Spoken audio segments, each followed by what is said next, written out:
Lepas. Jadi bareng bro. Astaga. Waduh, persiapan udah full.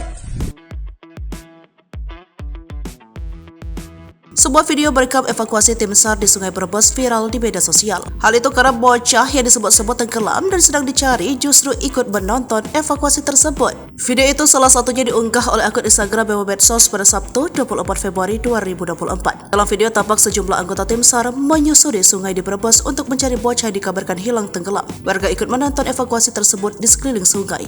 Orang panik cari bocah tenggelam, yang dicari malah asyik ikut nonton tim SAR lakukan pencarian di sungai, tulis pengunggah. Pengunggah juga menyebut warga menduga bocah yang diduga tenggelam itu dibawa penunggu sungai sejenis siluman buaya, siluman muncul, atau wijaga. Pencarian bocah tersebut dilakukan selama 3 jam. Akhirnya pencarian diakhiri usai bocah tersebut ditemukan bangun tidur dari rumah dan menonton proses pencarian. Diketahui peristiwa ini terjadi di Kecamatan Jati Barang, Brebes, Jawa Tengah pada Kamis 22 Februari 2024 sekitar pukul 10:30. Mulanya sekelompok anak-anak tengah sedang mandi di saluran irigasi Desa Jati Barang Lor. Namun satu anak tak terlihat batang hidungnya saat mereka hendak pulang. Entah bagaimana anak tersebut dikabarkan hilang tenggelam hingga sampai ke telinga warga. Akhirnya pencarian anak tersebut dilakukan oleh petugas gabungan, di antaranya dari pihak TNI, Polri hingga Badan Penanggulangan Bencana Daerah. Meski pencarian berlangsung lama, anak tersebut tak kunjung ditemukan. Lucunya, anak yang dimaksud ternyata malah ikut menonton proses pencarian di barisan terdepan di salah satu pintu air. Bahkan tak ada warga di sekitar anak tersebut yang sadar bahwa dirinya sedang dicari-cari petugas.